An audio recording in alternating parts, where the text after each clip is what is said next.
Hello बच्चों, आपका फिर से स्वागत है फिजिक्स वाला प्लेटफॉर्म पर। मैं सर्वेश कुमार दीक्षित आज आपके लिए लेके आया हूं नया चैप्टर जिसका नाम है क्या, एटॉमिक स्ट्रक्चर। देखो यार, एटॉमिक स्ट्रक्चर एक बड़ा चैप्टर है। अब इसमें क्या क्या करना होता है। एटॉमिक स्ट्रक्चर में ये हाइड्रोजन स्पेक्ट्रम पढ़ते हो आप, एटॉमिक स्ट्रक्चर में फोटो इलेक्ट्रिक इफेक्ट पढ़ते हो आप, और एटॉमिक स्ट्रक्चर में मेरे दोस्त क्या करते हो, बोहर्स एटॉमिक मॉडल पढ़ते हो। एटॉमिक स्ट्रक्चर में डी ब्रॉगली पढ़ते हो, हाइजेनबर्ग पढ़ते हो, क्वांटम नंबर पढ़ते हो। बहुत काफी बड़ा चैप्टर है। इसमें क्वेश्चन आता कहां से है, सबसे ज्यादा फोकस हमें किस पार्ट पे रखना चाहिए। तो यार दोस्तों, सबसे ज्यादा फोकस मेरे हिसाब से दो पार्ट पे रखना चाहिए।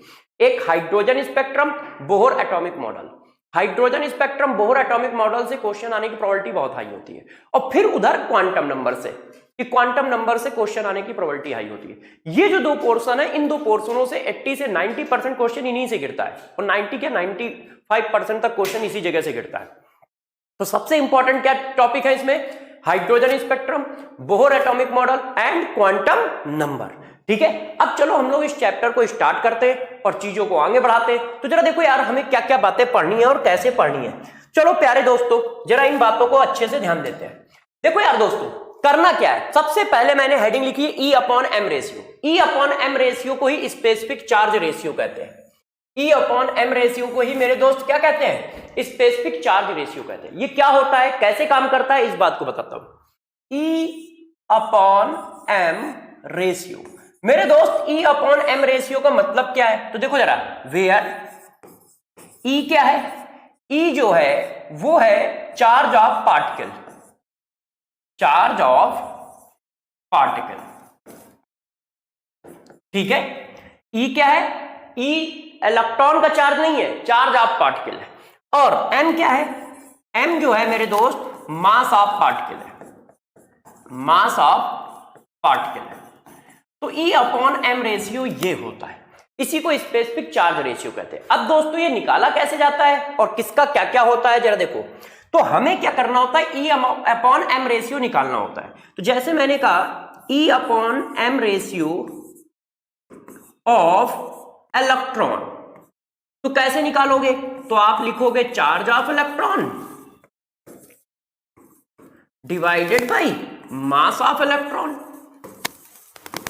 ऐसे।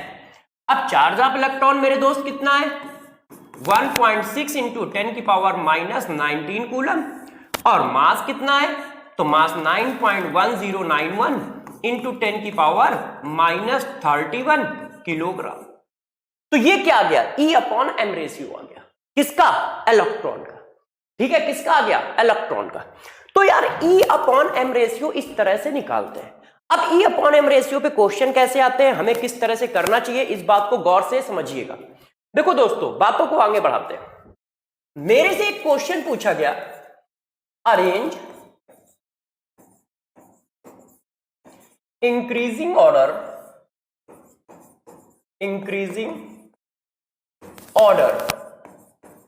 of E upon M ratio of electron, proton, alpha particle and neutron,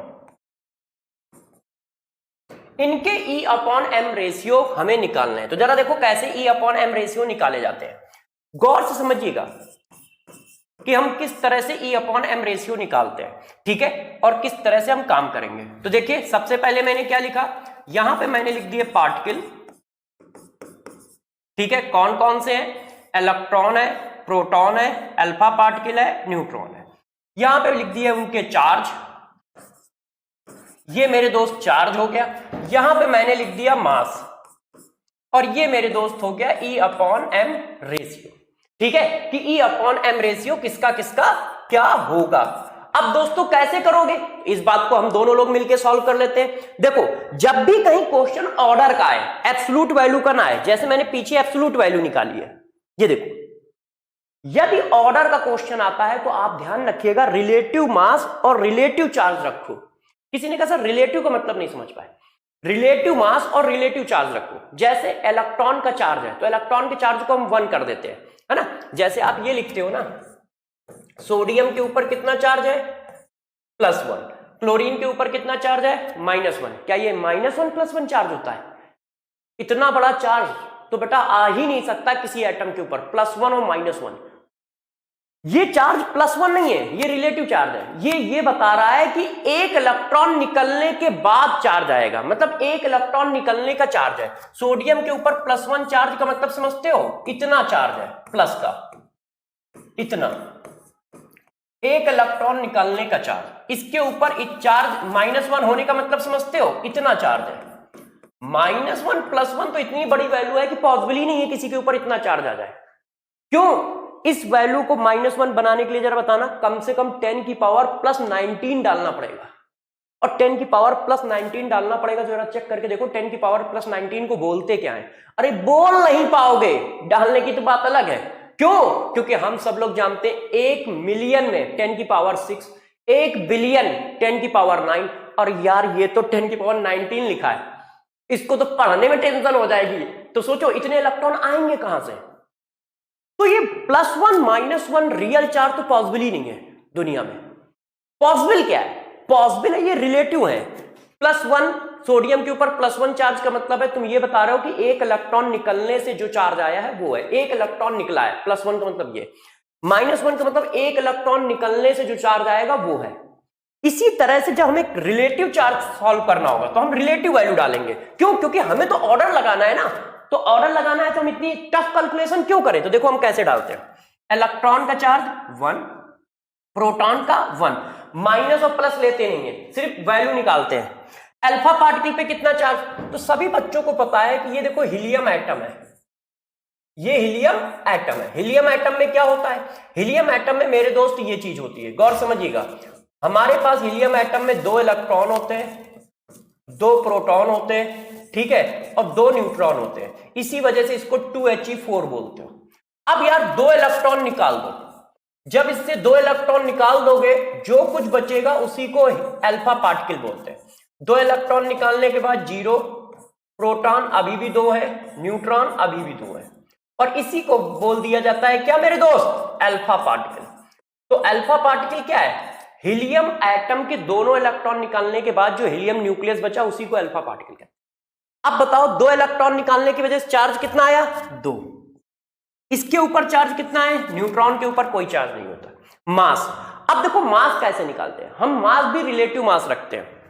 relative mass कैसे निकाला जाता है? देखो मैं पीछे बताता हूं रिलेटिव मास कैसे निकाला जाता है। मास ऑफ इलेक्ट्रॉन, गौर समझिएगा, मास of electron 1/1837 times mass of hydrogen atom होता है। मास ऑफ हाइड्रोजन एटम होता है। हम हाइड्रोजन एटम के रिस्पेक्ट में सबका मास लिखते हैं। मास ऑफ प्रोटॉन, ठीक है, ये प्रोटॉन है, और मास ऑफ न्यूट्रॉन आपस में लगभग बराबर होते हैं, और इनकी वैल्यू लगभग क्या होती है? मास ऑफ हाइड्रोजन के बराबर, मास ऑफ हाइड्रोजन एटम के बराबर। तो हम लोग क्या करते हैं? हम लोग भी रिलेटिव मास डालते हैं, उससे क्या होता है? कैलकुलेशन इजी हो जाती है। कैसे? ये देखो, मास ऑफ इलेक्ट्रॉन कितना डाल दिया? 1/1837। मास ऑफ प्रोटॉन हाइड्रोजन के मास के बराबर, मास ऑफ अल्फा पार्टिकल 4। देखो प्रोटॉन और न्यूट्रॉन का सम कितना है? 4। ये देखो 4 है, तो मास of alpha particle 4, mass of neutron 1। बात समझ पाए कैसे लिखा मैंने? गौर समझो, इलेक्ट्रॉन का चार्ज 1, सब रिलेटिव लिख रहा हूं क्योंकि मुझे ऑर्डर चाहिए, एब्सोल्यूट वैल्यू नहीं चाहिए, और हमेशा ऑर्डर ही पूछा जाता है। Mass of electron 1, mass of proton 1, mass of alpha particle 2, charge, और charge of neutron 0। Mass of electron 1/1837 into mass of proton. Mass of proton 1 क्योंकि मास ऑफ हाइड्रोजन के बराबर होता है, इन सब में मास ऑफ हाइड्रोजन का मल्टीप्लाई है। अल्फा पार्टिकल का मास 4 और न्यूट्रॉन का 1। अब इनका रेशियो निकालो, तो जब रेशियो निकालोगे तो ये कितना आ जाएगा? 1837 E/m, तो m ऊपर चला जाएगा। ये कितना आ गया? 1। ये मेरे दोस्त कितना आ गया? 1/2, और ये मेरे दोस्त कितना आ गया? 0। तो अब बताओ सबसे बड़ी वैल्यू किसकी आई? तो ऑर्डर क्या आएगा?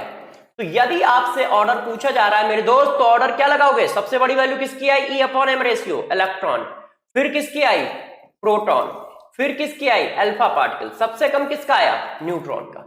तो यदि कहीं पर हमारे पास E अपॉन M रेशियो का ऑर्डर लगाने को आता है, मैक्सिमा पूछता है, मिनिमा पूछता है कि भैया से इनमें से बताओ, इनमें से किस पार्टिकल का E अपॉन M रेशियो सबसे ज्यादा होगा, इनमें से किस पार्टिकल का E अपॉन M रेशियो सबसे कम होगा, तो इस तरह से निकालोगे। एब्सोल्यूट वैल्यू नहीं पूछ रहा है तो हम रिलेटिव वैल्यू से निकालते हैं, और इस तरह से इस बात को हम लोग क्या करते हैं, करते हैं। अब एक बात और बताता हूं, देखो E upon M ratio of electron जो होता है वो कांस्टेंट होता है। E upon M ratio of electron बोलो, या मेरे दोस्त E upon M ratio of cathode rays बोलो, क्या बोलो, कैथोड रेज बोलो। यदि कोई कहता है E upon M ratio of cathode rays क्या होता है, तो वो कांस्टेंट होता है, क्योंकि कैथोड रेज का मतलब क्या होता है, कैथोड रेज जो होती है इलेक्ट्रॉन से फॉर्म होती है ना। कैथोड रेज क्या है, बीम ऑफ इलेक्ट्रॉन है, बीम ऑफ इलेक्ट्रॉन है, इलेक्ट्रॉन की बीम होती है ना।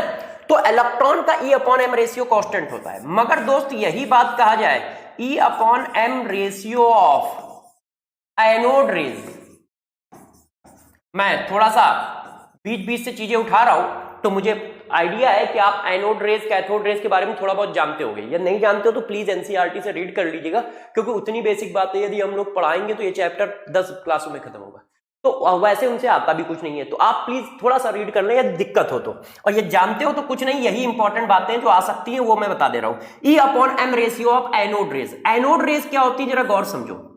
जैसे आपने हाइड्रोजन गैस को डिस्चार्ज ट्यूब में भरा, गौर समझिएगा, जैसे आपने हाइड्रोजन गैस को डिस्चार्ज ट्यूब में भरा तो हाई वोल्टेज की वजह से सबसे पहले ये बॉन्ड ब्रेक होता है और ये कन्वर्ट हो जाता है न्यूट्रल एटम में।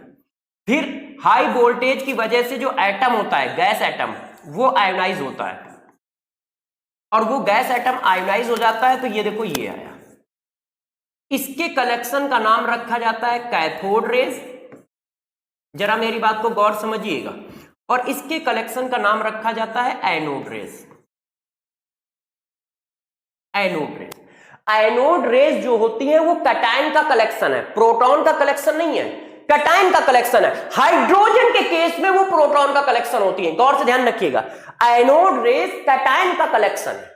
जब आपने डिस्चार्ज ट्यूब में गैस भरी, हाई वोल्टेज सप्लाई किया तो गैस पहले एटम में ब्रेक हुई, एटम के बाद आयोनाइज हुई, तो जो निगेटिव पार्ट है, निगेटिव पार्ट जिसको आपने कैथोड रेज कहा है, वो एक तरफ भगा, ठीक है। और वो निगेटिव पार्ट जो कैथोड रेज होता है हमेशा इलेक्ट्रॉन से मिलकर बनता है, और जो एनोड रेज है वो कैटायन से मिलकर बनी होती है, और कैटायन से मिलकर बनी होती है तो गौर समझिएगा, जब हाइड्रोजन गैस लोगे तो इन्हीं कैटायन का नाम रखा जाएगा प्रोटॉन, इन्हीं कैटायन का नाम रखा जाएगा प्रोटॉन। और मगर ये तुमने गैस कोई दूसरी ले ली तो कैटायन दूसरा आएगा, और यदि कैटायन दूसरा आएगा तो उसका मास अलग होगा, ठीक है, और मास अलग होगा तो E अपॉन M रेशियो अलग होगा। तो ध्यान रखना, E upon M ratio of anode rays जो होता है वो वेरिएबल होता है। वो क्या होता है, वेरिएबल होता है, और किस पे डिपेंड करता है, डिपेंड अपॉन गैस, कौन सी गैस आपने उसमें भरी है, डिपेंड अपॉन गैस नेचर।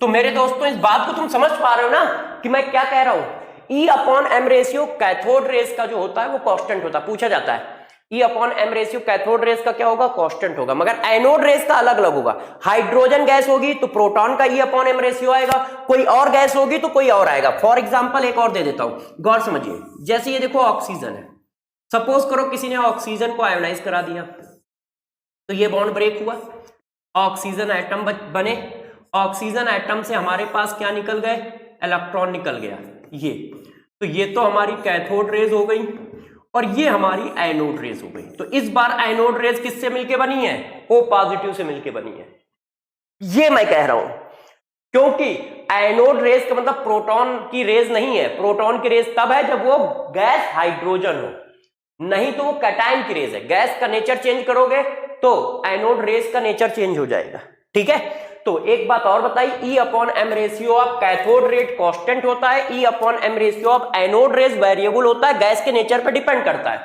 और जबकि ये क्या होता है, ये गैस के नेचर पे डिपेंड नहीं करता है। ये क्या है, नेचर ऑफ गैस पे डिपेंड नहीं करता है, ये नेचर ऑफ गैस पे डिपेंड नहीं करेगा, ध्यान रखिएगा। क्यों? क्योंकि सभी से क्या निकलता है, एक ही चीज निकलती है, इलेक्ट्रॉन निकलता है। तो मेरे दोस्तों इतनी बात समझ पाए E/m रेशियो के बारे में। E/m ratio specific charge ratio बोलते हैं, चार्ज अपॉन मास रेशियो बोलते हैं। कैसे निकाला जाता है ये सिखाया। एनोड और कैथोड में किसका कांस्टेंट है, किसका वेरिएबल है, किन बातों पर डिपेंड करता है, ये बात बताई। अब देखो यार दूसरे इंपॉर्टेंट टॉपिक पे चलते हैं जो काफी इंपॉर्टेंट है, जिसका नाम है हाइड्रोजन स्पेक्ट्रम। तो आप सभी लोग हाइड्रोजन स्पेक्ट्रम को जरूर ध्यान रखें, काफी इंपॉर्टेंट होता है, इसलिए ध्यान रखिए, अच्छे से इसको करिए। चलो दोस्तों, अब हाइड्रोजन स्पेक्ट्रम के बारे में कोई बातों को समझते हैं कि यदि हाइड्रोजन स्पेक्ट्रम की बात चल रही है तो हम उसको किस तरह से डील करें और किस तरह से उसको करें। तो देखिएगा जरा बच्चों, हाइड्रोजन स्पेक्ट्रम क्या होता है ये पढ़ाता हूं, ठीक है। देखो यार सिंपल सी बात है, आप बच्चे इतने टैलेंटेड हो कि 2 मिनट में मेरी बातों को समझ जाओगे।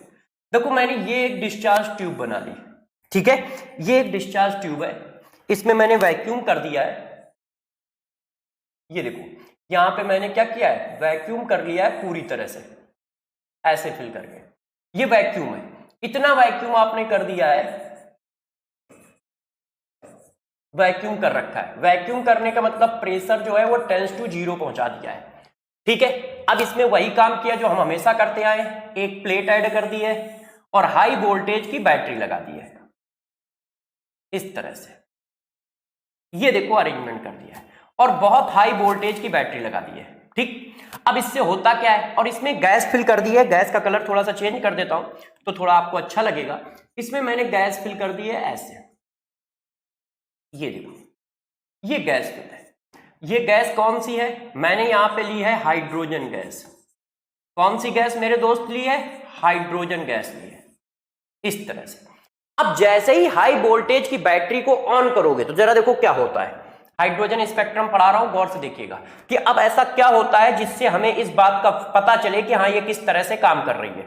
ध्यान दीजिएगा, ठीक है प्यारे बच्चों। देखिएगा जब आप हाई वोल्टेज की बैटरी लगाते हो तो देखो क्या होता है, जो हाइड्रोजन गैस के मॉलिक्यूल होते हैं उनके बीच का सबसे पहले बॉन्ड ब्रेक होता है इस तरह से। बॉन्ड ब्रेक होने पर वो किसमें कन्वर्ट हो जाते हैं, इस तरह से कन्वर्ट हो जाते हैं, जिनको हम लोग बोलते हैं क्या, गैस एटम, गैसियस एटम बोल देते हैं। ये देखो, तो सबसे पहली बात क्या हुई, हाई वोल्टेज की वजह से एनर्जी मिली, एनर्जी मिलने की वजह इलेक्ट्रिकल एनर्जी मिली, बॉन्ड ब्रेक हो गया। बॉन्ड ब्रेक होने के बाद क्या आया, गैसियस एटम आया। अब ये जो गैसियस एटम होता है, गौर समझिएगा, ये गैसियस एटम कुछ इस तरह का है। अब मैं इसका थोड़ा सा पिक्चर दिखा रहा हूं, ये देखो, ये हमारे पास गैसियस एटम है। ये देखिए बच्चों, गैसियस एटम हमारे पास ये है, ठीक है। ये अब मैंने क्या किया,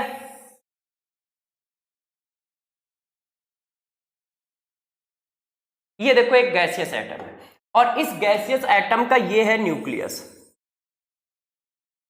ये हाइड्रोजन का एटम है, हाइड्रोजन एटम का ये वाला पार्ट कौन है मेरे दोस्त, न्यूक्लियस है, ठीक है। अब गौर समझिएगा, ये जो सारे आप देख रहे हो, ये जो आप देख रहे हो, ये जो आप देख रहे हो, ये जो आप देख रहे हो, ये जो आप देख रहे हो, ये सब क्या है, ये एनर्जी लेवल है। ये सब क्या है मेरे दोस्त, एनर्जी लेवल है, एनर्जी लेवल है। ये देखो, अब मेरी बात गौर से समझिएगा, इलेक्ट्रॉन, हाइड्रोजन के पास एक इलेक्ट्रॉन है, तो बच्चे सोच रहे होंगे इतने सारे एनर्जी लेवल। यस, गौर से मेरी बात समझना, हाइड्रोजन जिस एनर्जी लेवल पे घूमता है, हाइड्रोजन जिस एनर्जी लेवल पे घूम रहा होता है वो ग्राउंड स्टेट होता है। जरूरी नहीं कि वो n=1 हो, वो कुछ भी हो सकता है। अब हाइड्रोजन क्या है, हाइड्रोजन का मतलब इलेक्ट्रॉन, इलेक्ट्रॉन जिस एनर्जी लेवल पे घूम रहा होता है वो हमारा क्या होता है, ग्राउंड एनर्जी लेवल होता है। अब एक हाइड्रोजन बेचारा, एक इलेक्ट्रॉन बेचारा यहां घूम रहा था। अब गौर समझिए क्या हुआ, एनर्जी मिली, बॉन्ड ब्रेक हुआ, एटम आया।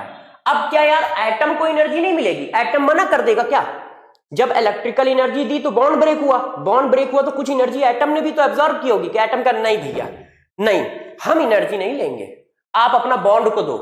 क्या उसके पास इतना दिमाग है, नहीं, वो हमारी तरह या तुम्हारी तरह दिमाग वाला थोड़ी है, तो वो क्या करेगा, कुछ एनर्जी बॉन्ड को मिली जिसकी वजह से बॉन्ड ब्रेक हुआ, और बची हुई एनर्जी एटम को मिलेगी। अब जब एटम को मिलेगी तो एटम है क्या, एटम तो सिर्फ क्या है, इलेक्ट्रॉन और न्यूक्लियस। तो जैसे ही इलेक्ट्रॉन को एनर्जी मिलेगी तो ये क्या करता है, एनर्जी गेन करके अपर एनर्जी लेवल पे चला जाता है, ऐसे। ये देखो अपर एनर्जी लेवल पे चला गया। तो कोई बच्चा कह सकता है बाहर भी आ सकता है, यस, बाहर आ गया तो वो आयोनाइजेशन बोला जाता है, बाहर आ गया तो वो आयोनाइजेशन बोला जाएगा, ठीक है। और ऐसा हो सकता है बहुत सारे एटम में बाहर आ जाए तो फिर वो आयोनाइजेशन है, वो इलेक्ट्रॉन फिर अंदर नहीं जाएगा। मगर जो सिर्फ अपनी एनर्जी लेवल को चेंज करके ऊपर तक गए, अब वो क्या करते हैं, अब जरा गौर समझना कि वो क्या करते हैं, जरा देखिएगा। इलेक्ट्रॉन की इनबिल्ट प्रॉपर्टी होती है कि जिस एनर्जी लेवल पे वो रिवॉल्विंग करता है वापस उसी एनर्जी लेवल पे फ्रैक्शन ऑफ सेकंड में वापस आ जाता है, चाहे जहां चला जाए, किसी भी अपर एनर्जी लेवल पे चला जाए वो वापस फ्रैक्शन ऑफ सेकंड में वहां आ जाएगा। ये इलेक्ट्रॉन की इनबिल्ट प्रॉपर्टी है, और ये प्रॉपर्टी हमारे तुम्हारे में भी है। सुबह घर से निकलेंगे चाहे जहां जाए, रात तक घर के अंदर ही आ जाते हैं, है ना, वैसा ही इलेक्ट्रॉन है। कहीं पर भी घूम फिर जाए, है ना, एनर्जी मिली कहीं भी टहल आएगा, मगर रात तक वो अपने मतलब अपने एनर्जी लेवल पे आ जाएगा। उसकी रात मतलब फ्रैक्शन ऑफ सेकंड है। और यदि वो एटम के बाहर निकल गया है तब तो खो गया है, तब तो आ ही नहीं पाएगा बेचारा, रास्ता ही भूल गया है, तब तो खो गया है ना। तो ध्यान रखिए। तो अब ये नीचे आएगा, वापस आएगा। जब मेरे दोस्त ये इलेक्ट्रॉन वापस आएगा, यही वाला इलेक्ट्रॉन है ये, ध्यान रखना, सेम इलेक्ट्रॉन, जब ये वापस आएगा तो एनर्जी रिलीज करेगा। क्या करेगा, एनर्जी रिलीज करेगा। और ये जो एनर्जी रिलीज हो रही है, इसी एनर्जी रिलीज का एक स्पेक्ट्रम बना दिया जाएगा, लाइन स्पेक्ट्रम। एनर्जी जो निकली है उस एनर्जी की लाइन हमें एक ग्राफ मिल जाएगी। इसी एनर्जी रिलीज का हम क्या बनाते हैं, लाइन स्पेक्ट्रम बनाते हैं, लाइन स्पेक्ट्रम बनाते हैं, लाइन स्पेक्ट्रम बनाते हैं। और इस लाइन स्पेक्ट्रम को ही मेरे दोस्त क्या बोला जाता है, हाइड्रोजन स्पेक्ट्रम बोला जाता है मेरे दोस्त। इस लाइन स्पेक्ट्रम को ही मेरे दोस्तों क्या बोलते हैं, हाइड्रोजन स्पेक्ट्रम बोलते हैं। ये देखो, तो हाइड्रोजन स्पेक्ट्रम की पहले तो आपको रूपरेखा बताई कि कैसे काम करता है। क्या हुआ, आपने एनर्जी दी, एनर्जी देने से बॉन्ड ब्रेक हुआ, बॉन्ड ब्रेक होने से एटम आया, एटम ने भी एनर्जी गेन की, उसका इलेक्ट्रॉन अपर एनर्जी लेवल पे चला गया, अपर एनर्जी लेवल से जब नीचे आया तो उसने एनर्जी रिलीज की, उस एनर्जी का ही ग्राफ बना दिया, और उस ग्राफ को ही हम लोग हाइड्रोजन स्पेक्ट्रम बोल देते हैं। उस ग्राफ को ही हम हाइड्रोजन स्पेक्ट्रम बोल देते हैं। अब जरा इस बात को समझ गए आप लोग। अब कितने एटम है, कोई 2-3 एटम थोड़ी ना, यहां तो खरबों में एटम है। ये कितने एटम होंगे, तो यार हो सकता है ये 100 CR एटम हो, ठीक है, 100 करोड़ एटम हो, 1 लाख करोड़ एटम हो। 1 ग्राम गैस लोगे तो पता नहीं कितने एटम होंगे, है कि नहीं। तो ये तो हम एक एटम पे दिखा रहे हैं, मगर रियलिटी में खरबों एटम ऐसा कर रहे हैं। जब ऐसा करते हैं तो हम लोग लाइन स्पेक्ट्रम आता है। वो लाइन स्पेक्ट्रम कैसा होता है, ऐसा होता है। वो लाइन स्पेक्ट्रम कैसा है, ऐसा। अब इस चीज को थोड़ा सा एक्सप्लेन करता हूं कि ये लाइन स्पेक्ट्रम है कैसा। गौर से मेरी बात को समझिएगा, ठीक है। इस बात को एक्सप्लेन करने की कोशिश करता हूं कि ये किस तरह से किया जा सकता है। देखो मेरे दोस्त, बताता हूं। देखो यार, ये एक एटम है इस तरह से। मैंने आप सभी को बताया कि जो इलेक्ट्रॉन है, हाइड्रोजन का इलेक्ट्रॉन है, हो सकता है किसी एटम का इलेक्ट्रॉन यहां पे चक्कर लगा रहा हो, तो इसका ग्राउंड स्टेट ये हो सकता है। कोई दूसरा एटम हो, ये देखो, ये मैंने दूसरा हाइड्रोजन एटम बनाया मेरे दोस्त, ये देखिए, ठीक है, और इसका इलेक्ट्रॉन यहां पे चक्कर लगा रहा है ये। अब जरा गौर समझिएगा, ये वाला इलेक्ट्रॉन जब एनर्जी लेके जाएगा और वापस आएगा, तो इलेक्ट्रॉन कहां तक वापस आता है, जिस एनर्जी लेवल पे चक्कर लगा रहा होता है। तो अब गौर से मेरी बात समझिए, यदि हमारे पास 100 करोड़ एटम है, 100 करोड़ एटम में 1 करोड़ एटम जो है फर्स्ट एनर्जी लेवल पे चक्कर लगा रहे हैं। फर्स्ट एनर्जी लेवल ये जो है, इसको फर्स्ट एनर्जी लेवल कहते हैं। और इस एनर्जी लेवल को ही बोहर ने बोला था ऑर्बिट। तो फर्स्ट एनर्जी लेवल पे चक्कर लगा रहे हैं, तो वो सब ऊपर जाएंगे। कहां तक जाएंगे, इंफिनिटी तक। ये इंफिनिटी एनर्जी लेवल होते हैं, 1-2 नहीं होते हैं, इंफिनिटी एनर्जी लेवल होते हैं।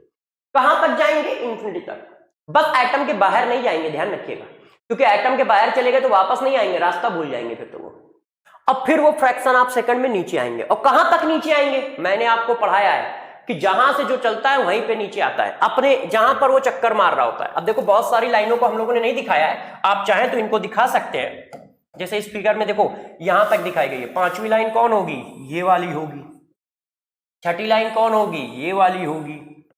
7वीं कौन होगी? ये वाली होगी। ऐसे जाने कितनी लाइनें आएंगी जो 1 पे आएंगी। जब 1 पे चक्कर लगा रहा है तो 1 पे आएंगी। जो हमारे एटम, जिन एटमों में, जिन हाइड्रोजन एटम में इलेक्ट्रॉन सेकंड एनर्जी लेवल पे चक्कर लगा रहा है तो सेकंड पे आएंगी, इसी तरह थर्ड पे आएंगी, इसी तरह फोर्थ पे आएंगी, इसी तरह फिफ्थ पे आएंगी। तो यदि 1 करोड़ एटम में से या 100 करोड़ एटम में से 1 करोड़ एटम में हाइड्रोजन पहले एनर्जी लेवल पे चक्कर लगा रहा था तो सब के सब पहले पे आएंगे। इस पूरे कलेक्शन का नाम रखा जाएगा लाइमैन सीरीज, साइंटिस्ट के नाम पे। जो, गौर सुनिएगा, जो एटम पहले एनर्जी लेवल पे जिनका इलेक्ट्रॉन चक्कर लगा रहा था वो एनर्जी गेन करेंगे, ऊपर जाएंगे, ऊपर जाके जब नीचे आएंगे तो इनके कलेक्शन को लाइमैन कलेक्शन बोलेंगे, लाइमैन सीरीज बोलेंगे। अब जो एटम ऐसे थे जिनके ग्राउंड स्टेट में इलेक्ट्रॉन किस में चक्कर लगा रहा था? सेकंड एनर्जी लेवल पे, वो सब ऊपर जाएंगे तो वापस सेकंड में आएंगे। क्यों? क्योंकि इलेक्ट्रॉन जिस एनर्जी लेवल पे रहता है उसी जगह वापस आता है, उसका नाम रखा जाएगा बामर। इसी तरह थर्ड वाले का पास्चन और फिफ्थ वाले, फोर्थ वाले का क्या? ब्रैकेट। ठीक है, क्या नाम होता है? ब्रैकेट। और फिफ्थ वाले का फोंड, और इसी तरह से हेम्प्री सीरीज। अब जरा देखो लाइमैन सीरीज क्या होती है। लाइमैन सीरीज मेरे दोस्त अल्ट्रावायलेट रीजन में मिलती है। बामर सीरीज जो मेरे दोस्त विजुअल रीजन में मिलती है। ये विजुअल रीजन है जो हम लोगों को दिखेगा, और बाकी सब इंफ्रारेड रीजन में मिलते हैं। ये भी इंफ्रारेड रीजन में मिलेगा, ये भी इंफ्रारेड रीजन में मिलेगा, और ये भी इंफ्रारेड रीजन में मिलेगी।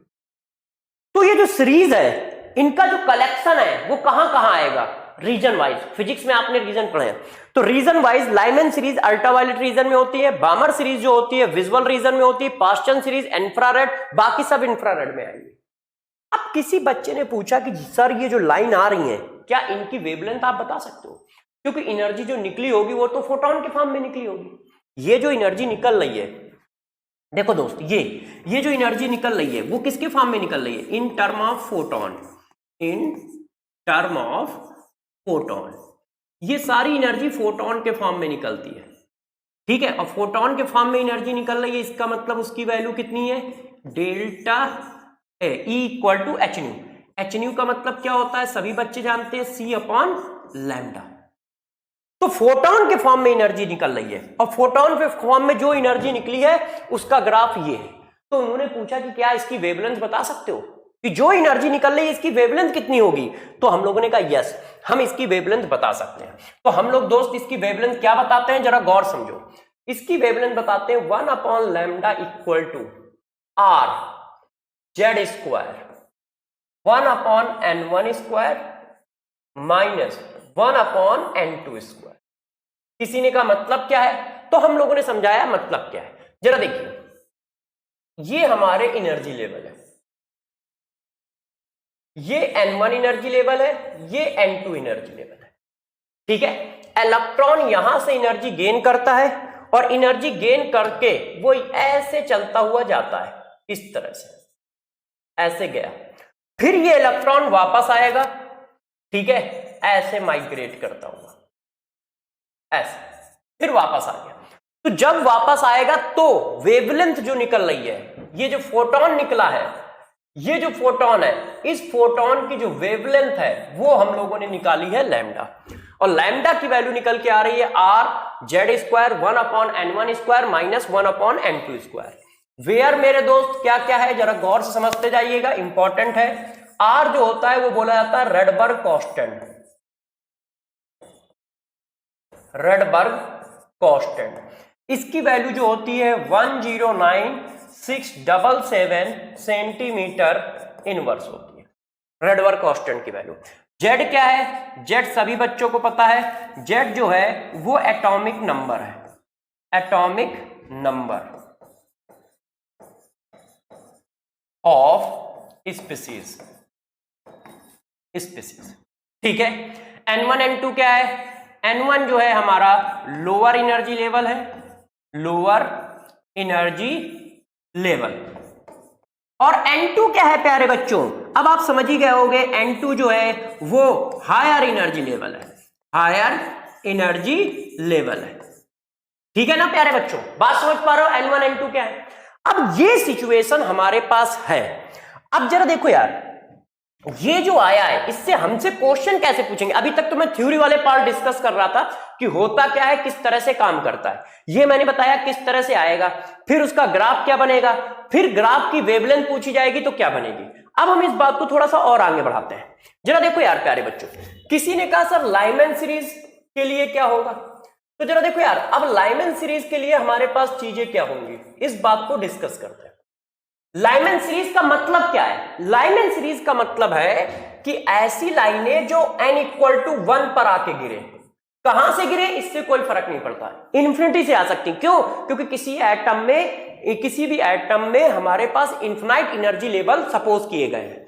तो इन्फिनाइट एनर्जी लेवल सपोज किए गए हैं, तो जरा देखो यार, ये देखो ऐसे चलते चले जाएंगे, तो ये हो सकता है, ये हो सकता है, ये हो सकता है, और भी लाइनें हो सकती है, इन्फिनाइट लाइनें हो सकती है ऐसे। अब ये पूछा जा रहा है कि यही फार्मूला लाइमन सीरीज के लिए कैसे होगा। तो जब बेटा लाइमन सीरीज की बात आएगी तो एक चीज फिक्स हो गई ना कि इन सभी को कहां पर आना है, n इक्वल टू 1 पर आना है। तो जब इन सभी को n इक्वल टू 1 पर आना है तो lambda 1 upon lambda equal to आ गया r Z square 1 upon n1 square minus 1 upon n2 square. n2 fix नहीं है। क्यों n2 फिक्स नहीं है? क्योंकि मेरे दोस्त n2 ये भी हो सकता है, ये भी हो सकता है, ये भी हो सकता है, इन्फिनाइट वाला भी हो सकता है, मगर आना तो सबको n1 पे ही पड़ेगा। क्यों? क्योंकि लाइमन सीरीज है। लाइमन सीरीज का मतलब फर्स्ट एनर्जी लेवल पे इलेक्ट्रॉन रिवॉल्विंग कर रहा था, उसको एनर्जी मिली है, और मेरे दोस्त जब उसको एनर्जी मिली है तो वापस घर ही आना पड़ता है ना। तो वो अपने घर जब वापस आएगा तो n1 की वैल्यू फिक्स, और वैल्यू क्या आई? ये आई, इतनी वैल्यू आ गई। अच्छा, अब किसी ने कहा सर इसी बात पे जरा बामर सीरीज के लिए कुछ बता दो कि यदि इलेक्ट्रॉन बामर सीरीज का होगा तो देखो, अब हम लोग उसकी बात भी कर देते हैं। यदि बामर सीरीज में इलेक्ट्रॉन रिवॉल्विंग कर रहा है तो क्या होगा? बामर सीरीज का मतलब क्या होता है मेरे दोस्त? बामर सीरीज का मतलब होता है इलेक्ट्रॉन सेकंड एनर्जी लेवल पे है। ये देखो, तो फार्मूला ये बनेगा। क्यों? क्योंकि उस इलेक्ट्रॉन को हमेशा सेकंड एनर्जी लेवल पे आना पड़ेगा। क्यों? क्योंकि जब उसको एनर्जी मिली तो वो सेकंड एनर्जी लेवल पे घूम रहा था, और जिस एनर्जी लेवल पे इलेक्ट्रॉन घूमता है वो उसका ग्राउंड स्टेट होता है। यदि ग्राउंड स्टेट नहीं बोला गया है तब हम हमेशा 1 मानते हैं। कोई बच्चा सोच रहा होगा इतनी देर में कि सर यार हम तो ग्राउंड स्टेट का मतलब 1 ही समझ के चलते हैं। यस, आप 1 समझ के चलते हो, मगर वो कॉन्सेप्ट का कंफ्यूजन है। ग्राउंड स्टेट वो होता है जिसमें इलेक्ट्रॉन रिवॉल्विंग कर रहा है, वो पहला भी हो सकता है, दूसरा भी हो सकता है, तीसरा भी हो सकता है उस पर्टिकुलर इलेक्ट्रॉन के लिए। मगर यदि कहीं ऐसा नहीं बोला जाता है तो ऑलवेज स्टैंडर्ड फॉर्म होता है कि 1 मान लो। यदि वो नहीं बोल रहा है तो हम अपनी तरफ से 1 मान लेते हैं। हम अपनी तरफ से क्या मान लेते हैं? 1। तो जब भी ग्राउंड स्टेट बोला जाता है तो आप n की वैल्यू 1 लिख देते हो। ऐसा नहीं कि हमेशा होती है 1। क्यों? वो स्टैंडर्ड फॉर्म है कि नहीं बोला जा रहा तो 1 मान लिया है। ठीक है, तो ध्यान रखिएगा इस बात को। कंफ्यूजन बच्चों को यहां रहता है, बच्चों को यह कंफ्यूजन रहता है कि ग्राउंड स्टेट का मतलब 1 है। नहीं, ऑलवेज 1 नहीं है। यदि वैल्यू नहीं दी जा रही है तो 1 है, नहीं तो ग्राउंड स्टेट मतलब होता है जहां पर इलेक्ट्रॉन रिवॉल्विंग कर रहा है। चलो, 1 upon lambda equal to r Z square, ये हो गया। इसी तरह सो ऑन। अब आप बाकी चीजें समझ जाओगे कि लाइमन के बाद यदि मैं पास्चन की बात करूं तो पास्चन के लिए कैसा फार्मूला बनाओगे, बना लोगे ना मेरे दोस्त? तो यदि पास्चन की बात की जा रही है तो पास्चन सीरीज के लिए मेरे दोस्त कैसा फार्मूला बनाओगे? तो आपको पता है वो कहां पे आता है, वो आता है 3 पे। तो 1 upon lambda equal to formula आ जाएगा r जेड स्क्वायर 1 अपॉन 3 का स्क्वायर 1 अपॉन n2 स्क्वायर। ठीक है कि नहीं? अब धीरे धीरे हम लोग क्वेश्चन की ओर जंप कर रहे हैं, बढ़ रहे हैं। अब जरा ध्यान दीजिएगा। अब बच्चों ने यदि मेरे से ये बात पूछ ली कि सर ये तो सब ठीक है, आप बता सकते हो कि सबसे छोटी वेवलेंथ कौन सी होगी?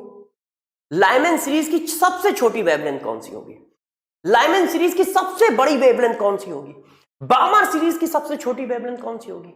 बामर सीरीज की सबसे बड़ी वेवलेंथ कौन सी होगी? तो कैसे निकालेंगे हम लोग? तो यार हम लोग तो टैलेंटेड है, तो बच्चों ने जैसे कहा नहीं कि हम लोगों ने निकाला नहीं, चलिए निकालते हैं। अब जरा देखो, अब कहानी में थोड़ा सा ट्विस्ट लाते हैं, मैक्सिमा और मिनिमम वेवलेंथ काउंट करते हैं, lambda max and lambda meme count करते हैं, मिनिमम वेवलेंथ। ये कैसे काउंट की जाती है जरा समझिए, गौर से मेरे बात को समझ गए, वैसे आप सभी टैलेंटेड हो, 2 मिनट में पकड़ लोगे बात को। हमारे पास यार दोस्त फार्मूला ये लिखा है, फार्मूला क्या है, ये है, ऐसा ही फार्मूला तो है ना दोस्त। अब जरा बात को समझिए, हमारे पास लैम्डा मैक्स की वैल्यू पूछ रहा है, तो जरा देखिएगा क्या करना चाहिए लैम्डा मैक्स के लिए। हमें पता है कि 2 एनर्जी लेवल के बीच में जो फोटोन निकलेगा उसकी एनर्जी कितनी होगी, ये होगी, या कितनी होगी, ये होगी। अब गौर से बताइए, ये दोनों एक दूसरे के क्या हैं, डेल्टा ई इनवर्सली प्रोपोर्शनल है लैम्डा के, डायरेक्टली प्रोपोर्शनल है फ्रीक्वेंसी के। अब आप समझ गए होंगे कि लैम्डा मैक्स के लिए हमें क्या चाहिए, डेल्टा ई कैसा चाहिए मेरे दोस्त, मिनिमम चाहिए। और डेल्टा ई का मतलब क्या होता है, 2 एनर्जी लेवल के बीच का गैप, ये डेल्टा ई है, 2 एनर्जी लेवल के बीच का गैप डेल्टा ई है, ये 2 एनर्जी लेवल के बीच का गैप। तो यदि हमें मैक्सिमम वेवलेंथ चाहिए तो एनर्जी लेवल का गैप कैसा होना चाहिए, मिनिमम। इसका मतलब क्या हुआ, क्या होना चाहिए, मिनिमम गैप लेना है, ठीक है।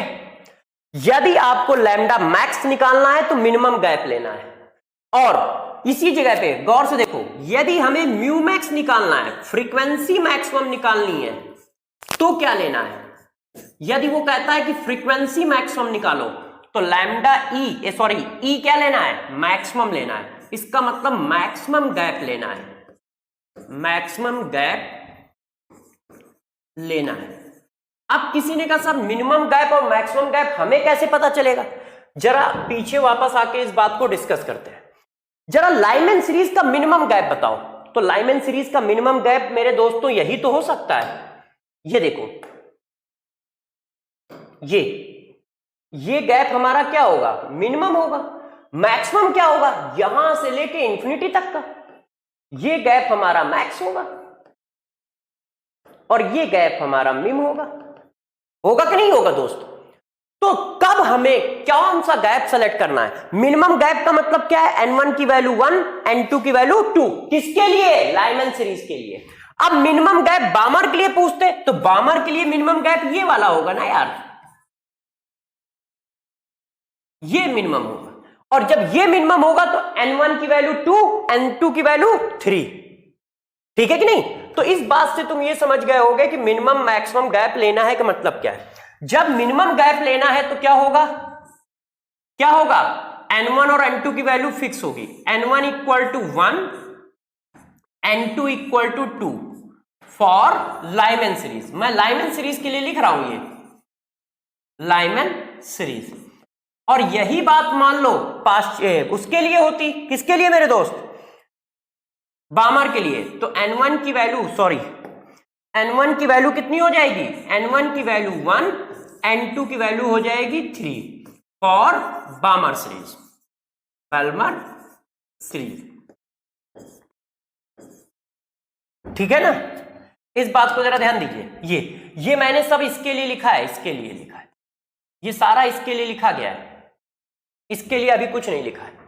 अब मैक्स वैल्यू क्या होगी, तो मैक्स वैल्यू तो आप सभी बच्चे जानते हैं कि मैक्स क्या आएगी। मैक्स का मतलब होता है n2 हमेशा क्या लेना है, इन्फिनिटी लेना है।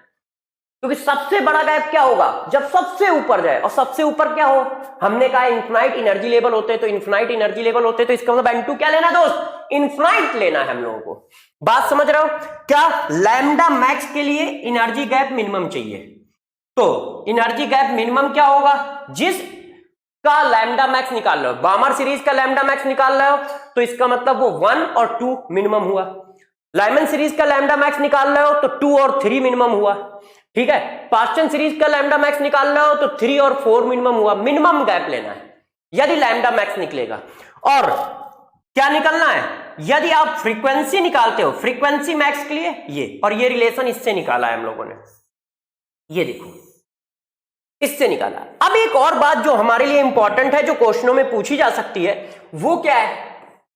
उन्होंने पूछा यार इनमें से कौन सा ट्रांजिशन है जिसकी एनर्जी मैक्सिमम होगी। जैसे मैंने आपको दिया 3 से 5 ट्रांजिशन और एक और दे दिया, जरा गौर समझिएगा, 4 से 7 ट्रांजिशन। इसमें से किस ट्रांजिशन की एनर्जी मैक्सिमम है? जब एक इलेक्ट्रॉन 5 से 3 में गिरता है, एक इलेक्ट्रॉन, उल्टा लिख दिया, एक इलेक्ट्रॉन 5 से 3 में गिरता है और एक इलेक्ट्रॉन 6 से 4 में गिरता है। बता सकते हो कि इसमें जो फोटोन निकलेंगे उसमें से किसकी एनर्जी ज्यादा होगी? 5 से 3 में गिरने वाले फोटोन की एनर्जी ज्यादा होगी या 6 से 4 में गिरने वाले फोटोन की एनर्जी ज्यादा होगी? ऐसा यदि कोई क्वेश्चन पूछा जाएगा तो हम कैसे निकालेंगे? तो देखो मेरे दोस्त, हम कैसे निकालेंगे? Lambda delta H equal to क्या होता है? गौर से देखिएगा, मैं क्या कर रहा हूं, समझा रहा हूं, कॉन्सेप्ट बता रहा हूं। एससी का मल्टीप्लाई यहां कर दो, एससी का मल्टीप्लाई यहां कर दो। किसी बच्चे ने कहा क्यों? क्योंकि SC upon lambda equal to E होता है। तो देखो एससी का मल्टीप्लाई इधर, एससी का मल्टीप्लाई इधर कर देंगे तो ये लैम्डा डेल्टा ई बन जाएगा। तो यार मैंने दोस्त डायरेक्ट चिपकाया है, गौर से देखिएगा, delta E equal to H C R Z square 1 upon n1 square minus 1 upon n2 square. अब मेरे दोस्त जरा बताना, प्रोपोर्शनल का साइन, ये सब कांस्टेंट है, h प्लैंक कांस्टेंट होता है, c स्पीड ऑफ लाइट होती है, r रेडबर्ग कांस्टेंट होता है, z वेरिएबल है। यदि एटम सेम है तो z भी कांस्टेंट है, यदि एटम अलग अलग है तो z वेरिएबल है। तो एक z ले लिया क्योंकि ये वेरिएबल हो सकता है, और एक ले लिया n1 n2 ये। इसका मतलब जब भी कहीं इस तरह का क्वेश्चन आए मेरे दोस्त, तो आपको कुछ नहीं करना है, आपको बस ये चीज निकाल देनी है। अब जैसे इसने पूछा था बताओ कौन फोटोन मैक्सिमम रिलीज करेगा, तो मैं डायरेक्ट यहां से निकाल दूंगा। बताइए इसमें से कौन है जो मैक्सिमम फोटोन मतलब मैक्सिमम एनर्जी का फोटोन रिलीज करेगा? पहला वाला ट्रांजिशन की दूसरा वाला? बस वैल्यू यहां डाल दो। एटम अलग अलग बोले नहीं गए तो एटम सेम हो गए, बस 1 upon n1 square 1 upon n2 square की वैल्यू जिसकी बड़ी होगी उसी की डेल्टा ई ज्यादा होगी। और डेल्टा ई क्या है? फोटोन की एनर्जी है। दो एनर्जी का गैप फोटोन की एनर्जी के बराबर होता है। क्यों? क्योंकि उस एनर्जी के बराबर का ही तो फोटोन निकला होगा, क्योंकि एनर्जी तो कंजर्वेशन लॉ को फॉलो करती है, neither be create not be destroy, only convert one form of energy to other form of energy. इसका मतलब इस एनर्जी गैप के बराबर एनर्जी का फोटोन निकला होगा। मेरी बात को समझ पा रहे हो? ऐसे क्वेश्चनों के लिए क्या करना है, अभी हम लोग क्वेश्चन भी करेंगे, पहले ये सब समझ लो। तो पहली बात दिमाग में आई कि लैम्डा मैक्स लैम्डा मिम के लिए क्या सेलेक्ट करना है। दूसरी बात समझ में आई कि यदि वो कहता है कि इनमें से कौन सा ट्रांजिशन है जिसमें मैक्सिमम एनर्जी का फोटोन रिलीज होगा, वो कैसे निकालोगे? इससे निकालोगे। ठीक है, फार्मूले अच्छे से आप याद रखें कि कब कब क्या क्या करना है, ये देखो। ठीक है, अब कहानी को थोड़ा सा और आगे ले चलते हैं। देखो जरा, यदि किसी ने कहा कि यार कौन सी स्पेक्ट्रिकल लाइन रिलीज होंगी, देखो नंबर ऑफ स्पेक्ट्रिकल लाइन, ये क्या चीज है? स्पेक्ट्रिकल line, number of spectral line का मतलब क्या है? जरा देखो, मैं पीछे आता हूं क्योंकि फिगर एक ही है हमारे पास, ये वाला। अब जरा बताना, यदि मैं कहता हूं कि कोई इलेक्ट्रॉन 8 नंबर से गिरना चालू करता है और 1 पर आना है, तो 8 से 1 तक आने के लिए वो कितनी एनर्जी रिलीज कर सकता है? एनर्जी तो इतनी रिलीज करेगा, मगर वेवलेंथ कितनी रिलीज कर सकता है? तो बहुत सारी। कैसे? पहले वो 8 से चले 7 पे आके रुक जाए, फिर 7 से कूदे 6 पे आके रुक जाए, फिर 6 से कूदे 5 से यहाँ पे रुक जाए, है, और जैसे ही रुकेगा तो एक लाइन बन गई। यदि आपने fraction of second energy release नहीं की तो वो लाइन कट जाएगी ना।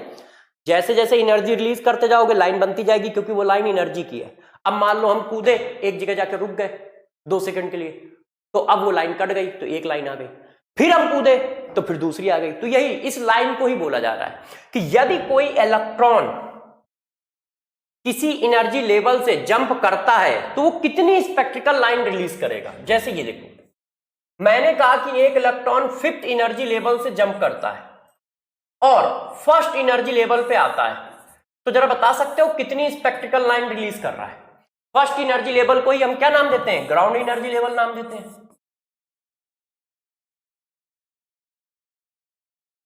इन जर्नल फर्स्ट एनर्जी लेवल को ग्राउंड एनर्जी लेवल कहते हैं। वैसे रियलिटी क्या है? इलेक्ट्रॉन जिस एनर्जी लेवल पे रिवॉल्विंग कर रहा होता है उसी एनर्जी लेवल को उसका ग्राउंड एनर्जी लेवल कहते हैं। अब जरा देखो यार, यहां से इलेक्ट्रॉन गिराना है, अब बताओ कितनी स्पेक्ट्रिकल लाइन रिलीज कर सकता है? तो ये बात पूछी जा रही है। तो इसके लिए हम आपको फार्मूले बना के दे रहे हैं, जैसे ये क्वेश्चन आप आसानी से कर सको। तो सबसे पहला, यदि कहीं ऐसा जंपिंग हो तो क्या इलेक्ट्रॉन किस तरह का जंप कर रहा है? गौर से समझिएगा कि इलेक्ट्रॉन किस तरह का जंप कर रहा है। nth energy level to ground energy level. यदि इलेक्ट्रॉन nth एनर्जी लेवल से ग्राउंड एनर्जी लेवल पे जंप कर रहा है, ग्राउंड एनर्जी लेवल का मतलब n इक्वल टू 1 पे जंप कर रहा है, तो फार्मूला क्या आएगा? तब नंबर ऑफ स्पेक्ट्रिकल लाइन का जो फार्मूला आएगा वो मेरे दोस्त कितना आएगा? अरे यार प्लीज बताओ तो सही, क्या आएगा? n(-1) divided by 2, n(-1) divided by 2। यदि कहां से जंप कर रहा है? nth एनर्जी लेवल से ग्राउंड एनर्जी लेवल पे जंप कर रहा है, तो फार्मूला ये आएगा। मगर यदि मान लो nth एनर्जी लेवल से ग्राउंड एनर्जी लेवल पे जंप नहीं कर रहा है, केस कुछ ऐसा हो गया, तो गौर समझो, ये देखो वो जंप कहां से कर रहा है? n2 एनर्जी लेवल से। गौर से देखिए, n2 to n1 energy level, nth energy level, ground पे नहीं जा रहा है। मान लो 5 से जंप करता है और 3 पे जा रहा है, 5 से जंप करता है 2 पे, मगर उसका ग्राउंड एनर्जी लेवल 1 है, मगर 1 पे जा ही नहीं रहा। तब क्या होगा? तब फार्मूला होगा number of spectral line equal to n2 minus n1 plus 1 divided by 2। तब फार्मूला क्या लगाओगे? ये लगाओगे, ठीक है? तब फार्मूला क्या लगाओगे मेरे दोस्त? ये लगाओगे। इस तरह से क्वेश्चन को आप सॉल्व करोगे। अब जरा देखो यार, जैसे ये क्वेश्चन है, total number of spectral line, ठीक है, when electron jump from 10th energy level 10th orbit to second orbit, sorry 8th orbit to second orbit, 8th number orbit से सेकंड नंबर ऑर्बिट पे इलेक्ट्रॉन को jump करा रहे हो, तो पूछ रहा है कितनी लाइनें रिलीज होंगी। तो जरा बता सकते हो कि नंबर ऑफ स्पेक्ट्रिकल लाइन मेरे दोस्त कितनी आएंगी? क्या मेरे दोस्त बता सकते हो? तो क्या ये ग्राउंड एनर्जी लेवल पे जा रहा है? नहीं। तो फार्मूला क्या लगेगा? n2 माइनस n1, क्यों प्यारे दोस्त? n2 minus n1 plus 1 divided by 2, चिपका दो। तो 8 minus 2 into 8 minus 2 plus 1 divided by 2, तो कितना आया? 6 इंटू 7 डिवाइडेड बाई 2, तो 3 इंटू 7, इसका मतलब 21 लाइनें। इसका मतलब दोस्त आप 21 लाइनें खींच सकते हो यदि कोई इलेक्ट्रॉन किस पे गिर रहा है? 7 से 2 पे गिर रहा है। क्यों? क्योंकि खरबों इलेक्ट्रॉन है ना, तो खरबों इलेक्ट्रॉन का मतलब होता है सभी पॉसिबिलिटी काउंट करनी है। तो सभी पॉसिबिलिटी काउंट करोगे तो 21 पॉसिबिलिटी है, मतलब 21 टाइप की लाइनें जनरेट हो सकती है। ये देखो, ठीक है कि नहीं? बात समझ पाए? तो हमारा फार्मूला एक ये है, हमें इसको याद रखना है अच्छे से, एक ये है, इसको याद रखना है अच्छे से। अब कहानी को थोड़ा सा और बढ़ाते हैं, इसको देखो जरा। अब जो अगले पेज पे चल रहा है जरा उसको अच्छे से ध्यान देना। क्यों? क्योंकि यदि उसको आपने ध्यान नहीं दिया तो टेंशन हो जाएगी। जरा देखो प्यारे बच्चों कि ये क्या है और इसको कैसे ध्यान देना है। गौर से देखिएगा, ध्यान दीजिए आप इस बात को। अच्छा, ये क्या बन गया है? इसको जरा चेंज कर लेते हैं। अब जरा देखो यार प्यारे बच्चों, इस बात को अच्छे से आप समझिएगा कि कैसे करते हैं। ये नोट डाल के लिख रहा हूं क्योंकि ये आया तो आप जल्दी जल्दी में गलत जरूर करोगे। Total number of spectral line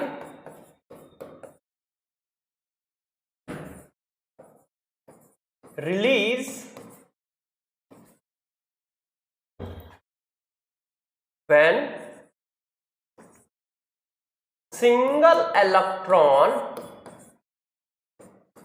for single atom, single hydrogen atom. ठीक है, देखो जरा, यदि कहीं ऐसा लिखा हो nth energy level to ground energy level, यदि मैं क्वेश्चन ऐसे दूं, calculate number of spectral line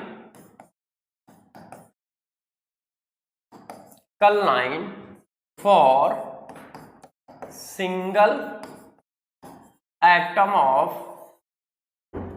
hydrogen when electron jump fifth energy level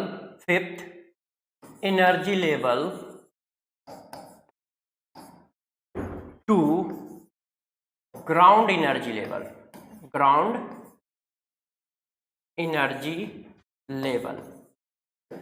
अब बताओ प्यारे बच्चों, आप क्या करोगे? जैसे ही आपने देखा कि फिफ्थ एनर्जी लेवल से ग्राउंड एनर्जी लेवल पे जा रहा है, आप तुरंत फार्मूला लगा दोगे, क्या? n -1 डिवाइडेड बाई 2, n की वैल्यू है 5, 4 डिवाइडेड बाई 2, आपका आंसर कितना आ जाएगा? 10 है। ये बात गलत है। क्यों गलत है? जरा इस बात को गौर से समझिएगा कि हम ये बात गलत क्यों कह रहे हैं। जरा बताना, कितना एटम है? सिंगल एटम है। एक एटम में एक इलेक्ट्रॉन होता है हाइड्रोजन के, और एक इलेक्ट्रॉन 10 लाइनें जनरेट नहीं कर सकता। क्यों नहीं कर सकता? आप जरा थोड़ा कॉन्सेप्ट है, ध्यान दीजिएगा। ठीक है, आप कहां से जंप कर रहे हो? फिफ्थ से जंप कर रहे हो। ये देखो 1 2 3 4 5, आपके पास एक इलेक्ट्रॉन है। अब एक इलेक्ट्रॉन को जंप कराना है 1 तक, बताओ कितनी मैक्सिमम लाइनें रिलीज कर सकते हो? मेरे दोस्त, आप इतनी मैक्सिमम लाइनें रिलीज कर सकते हो क्या? कि पहले वो 5 से किस पे आ जाए? 4 पे, 4 से किस पे आ जाए? 3 पे, फिर 3 से किस पे आ जाए? 2 पे, और फिर 2 से किस पे आ जाए? 1 पे। कितनी लाइनें आएंगी? 4 लाइनें आएंगी, 10 थोड़ी आएंगी। तो फिर ये 10 कैसे आ रहा है? 10 तब आता है जब सिंगल एटम ना हो, खरबों एटम हो। खरबों एटम होंगे तो कैसे? जरा देखना, अब खरबों एटम का ले रहा हूं, सिंगल एटम में बस इतना ही पॉसिबल है मैक्सिमम। अब यही बात मैं खरबों एटम पे कर रहा हूं कि यदि हमारे पास बहुत सारे एटम है और तब यही क्वेश्चन पूछा गया तो कैसे आएगा आंसर? 1 2 3 4 5। अब जरा मेरे दोस्त देखिएगा, एक पॉसिबिलिटी तो यही हो गई कि भाई इलेक्ट्रॉन जो है पहले 5 से जंप किया, 4 पे आ गया, रुक गया, 4 से जंप किया, 3 पे आ गया, फिर रुका, फिर 3 से जंप किया, 2 पे आ गया, फिर 2 से जंप किया, 1 पे आ गया। अब दूसरी पॉसिबिलिटी क्या है? वो 5 से जंप करे, 3 पे आ जाए, और 3 से डायरेक्ट जंप करे, 1 पे आ जाए। ऐसी कोई लाइन है? चेक करो, नहीं है। तीसरी पॉसिबिलिटी क्या है? यार वो डायरेक्ट 5 से जंप करे, 2 पे आ जाए, और 2 से 1 वाली ये पहले से है तो ये नहीं बनाओगे। चौथी पॉसिबिलिटी क्या है? 5 से जंप करके डायरेक्ट 1 पे आए। अब देखो कितनी हो गई, 1 2 3 4 5 6 7 8, अभी भी 2 पॉसिबिलिटी बाकी हैं। 2 पॉसिबिलिटी कौन सी है? देखो 5 से जंप करे, 4 पे आ जाए, और फिर 4 से डायरेक्ट 1 पे आ जाए। ये वाली देखो नहीं बनी है, चेक कर लो, है तो एक पॉसिबिलिटी ये भी है। और एक पॉसिबिलिटी क्या है कि और क्या पॉसिबिलिटी है? तो जरा देख लो, अभी एक लाइन बाकी है, एक कोई लाइन बाकी है, क्योंकि अभी 9 हुई है ना, 1 2 3 4 5 6 7 8 9, अभी एक कोई और लाइन बाकी है। काउंट करो कहां से लिख सकते हो। देखिए मैं आपको बताने की कोशिश करता हूं कि एक और कौन सी लाइन बाकी जो अभी हम लोगों ने नहीं बनाई है। 5 से 1 बना ली है, ठीक है, ये भी बना ली है। कौन सी एक लाइन बाकी जो अभी हम लोगों ने नहीं बनाई है? देख के बता सकता है कोई बच्चा? हाँ बिल्कुल बता सकता है। प्यारे बच्चों, टीचर की हेल्प करो, जल्दी से बताइए। Yes yes yes yes yes yes, कौन सी ऐसी लाइन है जो अभी तक नहीं बनाई गई है? देखो 3 से 2 पे भी आ गए, 2 से 1 पे भी आ गए, है ना। 4 से 2 देखो जरा, 4 से 2 वाली कोई लाइन नहीं है। तो ऐसा हो सकता है कि क्या करे, 5 से 4 आए, फिर 4 से 2 आए, ठीक है, और फिर 2 से 1 आए। तो देखो 10 लाइनें आई, 1 2 3 4 5 6 7 10, ये आया, ये आंसर आपने 10 निकाला है। ये कब निकलता है? जब एक एटम ना हो, बहुत सारे एटम हो। तो बहुत सारे एटम होंगे तो सारी पॉसिबिलिटी काउंट करनी पड़ती है, मगर जब क्वेश्चन में सिंगल एटम लिख दिया जाए तो ध्यान रखना आंसर कैसे निकालोगे। तो वो क्या करते हैं, कभी कभी आपको फंसाते हैं, आप जोश में भागते चले जाते हो, आंसर लगा देते हो। ऐसी सिचुएशन में आंसर क्या होगा? n-1 होगा। ये देखो 5th से गिरा था और ग्राउंड पे आया था, देखो कितनी वैल्यू आई? 4, n-1 ही तो आई है। तो जरा ध्यान रखिएगा, मैं बार बार रिवाइज कर रहा हूं, यदि वो सिंगल एटम की बात नहीं कर रहा है तो पीछे वाले दोनों फार्मूले, यदि सिंगल एटम की बात कर रहा है तो ये फार्मूला लगाइएगा, ये वाला मत चिपका दीजिएगा, ठीक है। तो यदि आपने ये चिपका दिया तो ये रॉन्ग है। ये तो कब है? जब बहुत सारे एटम हो। क्यों? क्योंकि हाइड्रोजन स्पेक्ट्रम में खरबों एटम ने पार्टिसिपेट किया है ना, वो तो तब है। और खरबों एटम यदि नहीं है हमारे पास दोस्त, तो फिर हम वो थोड़ी कर सकते हैं। बात समझ पा रहे हो? तब हम वो थोड़ी कर सकते हैं। तो ध्यान रखिएगा, क्वेश्चन की लैंग्वेज को पकड़िएगा। यदि सिंगल एटम की बात कर रहा है तो n-1 आएगा, और यदि ऐसा कुछ नहीं लिख रहा है तो ग्राउंड स्टेट के लिए n-1 डिवाइडेड बाई 2, और दो डिफरेंट एनर्जी लेवल के लिए ये वाला फार्मूला लगेगा। और इस फार्मूले के बेसिस पे हम लोग क्या करेंगे दोस्त? क्वेश्चन को सॉल्व करेंगे। इतनी बात समझ गए हो सब लोग? तो हाइड्रोजन स्पेक्ट्रम में मैंने क्या क्या बातें बताई, इनको समझ गए किस किस तरह के क्वेश्चन आने की प्रोबेबिलिटी है। जैसे ये देखो एक क्वेश्चन, और जरा इस क्वेश्चन को करके देखिए कि इस क्वेश्चन को कैसे किया जाए, ठीक है। The electron is present in the 4th energy level. 4th energy level पे कोई इलेक्ट्रॉन है और वो इलेक्ट्रॉन ग्राउंड एनर्जी लेवल पे आ रहा है, तो कितने पॉसिबल ट्रांजिशन है? अब भाई 4 से ग्राउंड पे आना है, तो 4 से ग्राउंड पे आने की क्या क्या पॉसिबिलिटी है मेरे दोस्त? 4 से ग्राउंड पे आने की क्या क्या पॉसिबिलिटी है? एक पॉसिबिलिटी ये है कि डायरेक्ट वो क्या करे, 4 से ग्राउंड पे आ जाए, भाई यहां से गिरे डायरेक्ट यहां आ जाए। अब यदि एक एटम है तो ये पॉसिबिलिटी थी, मगर ऐसा कहीं नहीं लिखा है कि एक एटम की बात चल रही है। तो हाइड्रोजन स्पेक्ट्रम कोई एक एटम के लिए तो होता नहीं है, तो हमेशा आप मान के चलो कि खरबों एटम की बात चल रही है। वो जब स्पेसिफिक क्वेश्चन बनाए तब ध्यान रखना कि वो एक एटम कह रहा है, और यदि कहीं कुछ नहीं लिख रहा है तो हमेशा खरबों एटम, क्योंकि एक एटम का ग्राफ थोड़ी मिलेगा, और एक एटम का ग्राफ मिलेगा तो लाइनें 2-4 मिलेंगी, इनफिनाइट लाइनें थोड़ी आ जाएंगी। तो एक पॉसिबिलिटी तो ये है, तो ये वाला तो सही है। ऐसा भी हो सकता है कि 4 से 3 पे आओ, फिर 3 से 2 पे आओ, फिर 2 से 1 पे आओ, तो ये भी पॉसिबिलिटी सही है। ऐसा भी कोई इलेक्ट्रॉन कर सकता है कि पहले वो डायरेक्ट जंप करे 4 से 2 पे और फिर 2 से 1 पे आ जाए, तो ये भी पॉसिबिलिटी सही है। ऑल ऑफ द अबव, सभी पॉसिबिलिटी सही है। हम लोगों के साथ, सबके साथ ऐसा हो सकता है। सॉरी बच्चों। तो जरा देखो यार, मैंने ये बात बताई, अब यहां पर एक बात और बता देता हूं इसी जगह पे, ये जगह इंपॉर्टेंट है, तो इसी जगह पे इस बात को डिस्कस कर देता हूं। हाइड्रोजन एटम, हाइड्रोजन स्पेक्ट्रम किसके लिए एप्लीकेबल है? हाइड्रोजन स्पेक्ट्रम एप्लीकेबल है सिंगल इलेक्ट्रॉन स्पीसीज के लिए, single electron species. Hydrogen spectrum सिर्फ उन्हीं को एक्सप्लेन कर पाता है, या हाइड्रोजन स्पेक्ट्रम उन्हीं का बन पाता है जो सिंगल इलेक्ट्रॉन स्पीसीज होती है। सिंगल इलेक्ट्रॉन स्पीसीज का मतलब hydrogen, helium ion, lithium double positive ion, beryllium triple positive ion. तो ये जो हाइड्रोजन स्पेक्ट्रम है, लाइन स्पेक्ट्रम है, ये सिंगल इलेक्ट्रॉन स्पीसीज के लिए एप्लीकेबल है। पहला पॉइंट। कुछ और पॉइंट जो बता रहा हूं, और जैसे जैसे ऊपर जाओगे गैप कम होता जाएगा। ये देखो एनर्जी गैप जो है वो 2 से 1 सबसे बड़ा, यदि हम यहां से काउंट करें, फिर 2 से 3 और छोटा, फिर 3 से 4 और छोटा, सो ऑन, ऐसा ही छोटा होता चला जाएगा। ये देखो सबसे बड़ा गैप, फिर और छोटा, फिर और छोटा, फिर और छोटा, फिर और छोटा, ये देखो लाइनें पसती है। इसका मतलब न्यूक्लियस से दूर जाते जाओगे तो एनर्जी का गैप कम होता चला जाएगा। ये देखो, तो एक बात ये भी आपको याद रखनी है, ये सारा हाइड्रोजन स्पेक्ट्रम पढ़ा दिया है, अब हाइड्रोजन स्पेक्ट्रम के आपको क्वेश्चन करना है, ठीक है। तो क्वेश्चन करते रहिएगा, टाइम कम है इसलिए क्वेश्चन मैंने कम लिए हैं, और आगे भी अभी करने की कोशिश करेंगे। अब हम लोग बात करते हैं किसकी, जो क्वेश्चन थे वो करा दिए। अब हम लोग बात करते हैं फोटो इलेक्ट्रिक इफेक्ट की। दोस्त फोटो इलेक्ट्रिक इफेक्ट क्या होता है, इस बात को एक्सप्लेन करता हूं कि यार फोटो इलेक्ट्रिक इफेक्ट हमारा क्या है और किस तरह से काम करता है। देखो बताता हूं, ये हमारे पास एक मेटल सरफेस है, ये दोस्त क्या है, मेटल सरफेस है, ऐसा ये हमारा एक मेटल सरफेस है, ठीक है। अब इस मेटल सरफेस पे हमने एक फोटोन इंसिडेंट करा दिया, ऐसे क्या आ रहा है, फोटोन। अब जब फोटोन इंसिडेंट करा दिया तो फोटोन क्या है, एनर्जी का पैकेट है, इसका मतलब तुम कह रहे हो एनर्जी इंसिडेंट कराई है, और एनर्जी की वैल्यू क्या होगी, एच न्यू, या फिर क्या होगी, या फिर होगी एससी अपॉन लैम्डा। आपने एक फोटोन इंसिडेंट कराया, हमने एक ऐसा मेटल सरफेस लिया है जो क्या करता है, थोड़ी एनर्जी गेन करके इलेक्ट्रॉन को इमिट करता है।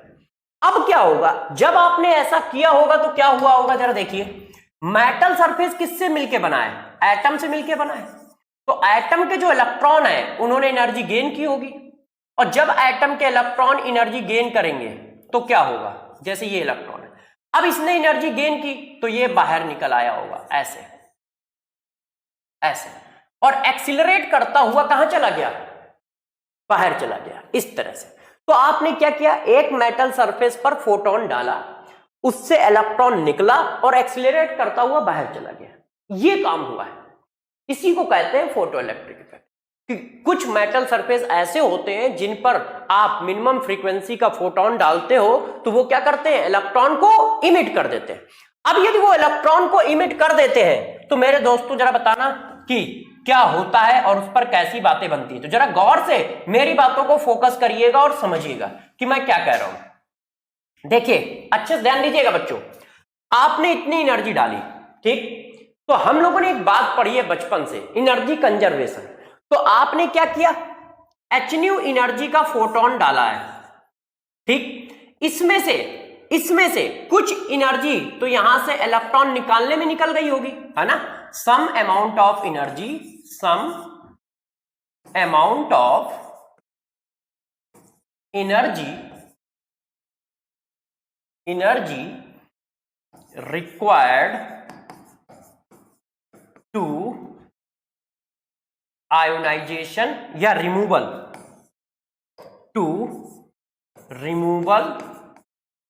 of electron in metal surface।